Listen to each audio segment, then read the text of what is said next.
We are on the Sony ZV-E10 Mark I paired with the Sigma 16mm f1.4.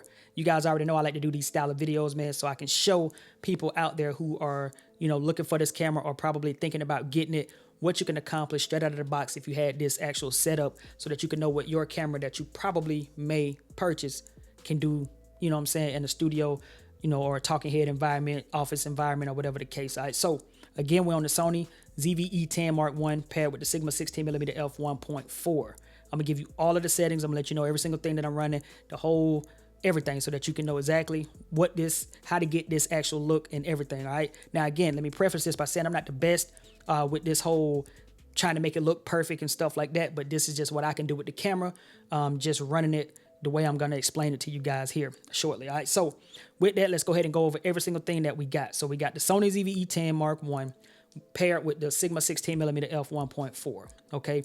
As far as the camera settings go, I'm shooting this in 4K 24. I'm at 1/50 f1.4, and my ISO is at 300.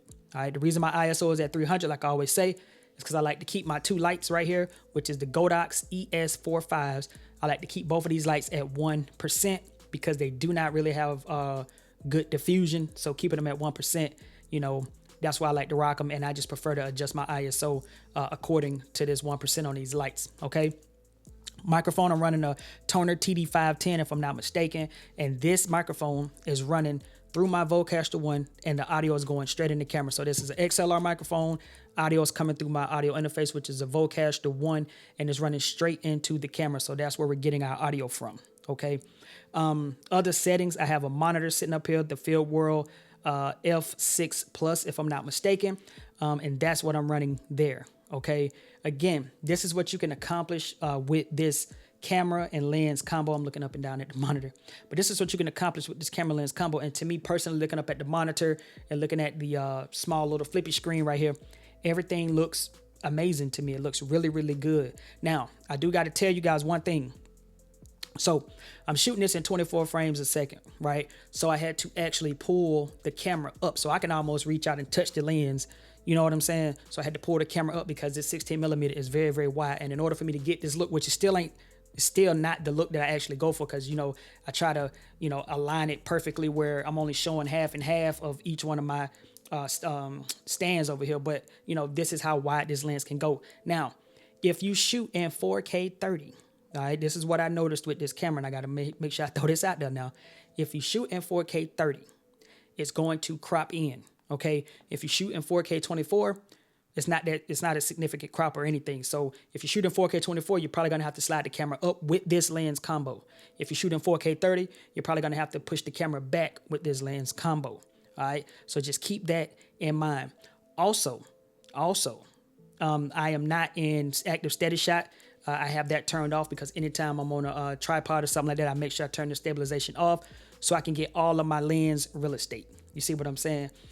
It was one more thing that I wanted to throw out there too. Oh, make sure also that you go into your ZV-E10 and make sure you turn on the temperature settings, because if you don't, this camera will, while you're shooting in 4K, I was doing it yesterday sitting outside, this camera will have a tendency to overheat really, well, to me it was really quick, but at the same time it was about 90 degrees outside. And I was shooting in 4K and I forgot to turn the temperature setting on. But just know that even in a controlled environment, just go ahead and turn that setting on so you don't have to worry about the overheating and stuff like that. It was one more thing that I wanted to throw out there. I know it was the 4K 30 and the 4K 24, but it was something else that I wanted to throw out there. Oh, there it is. Also, when you're in 4K 24, like I can see that the camera is tracking my eyes and stuff like that, right? So in 4K 24, it's tracking my eyes. Everything is fine. I can see myself up on the monitor and I know that I'm tracking down here. Okay, I can see it on a little flippy screen. Now, when I put it in 4K 30, what I noticed, if I put it in 4K 30 and I plug in my external monitor or whatever the case, it seems as if it loses the eye tracking feature. It still focuses, but it seems like it loses the eye tracking feature. Now, maybe that could be a hiccup on my part, or maybe I need to dive into the settings and figure that out.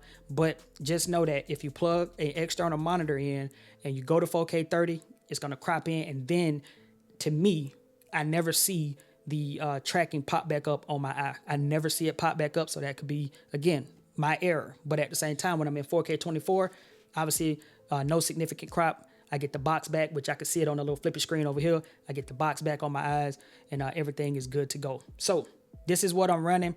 Also, one more thing I want to make sure I throw out there is that picture profile, I have it set to none.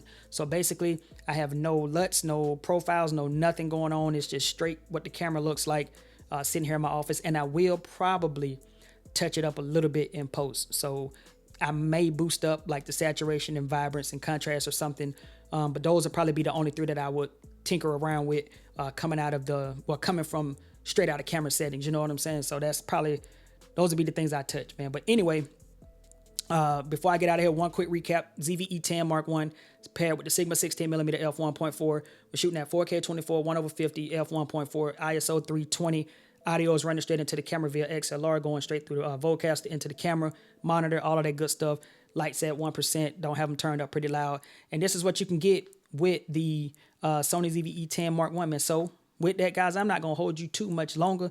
Let me know what you think of this quality. At the end of my time with the ZV-E10 Mark 1, I will come back and do kind of like a final, like my final thoughts on the ZV-E10 Mark 1 with the pretty much against the Canon M50 Mark II that we looked at, because I do have some thoughts and I just want to share those with you guys, man. So I ain't gonna hold you guys too much longer. My daughter has her second high school softball game today, so I'm pumped up, and that's why I'm about to get ready to go, man. It's been your boy Jay. I'm gonna get up out of here, man. Peace.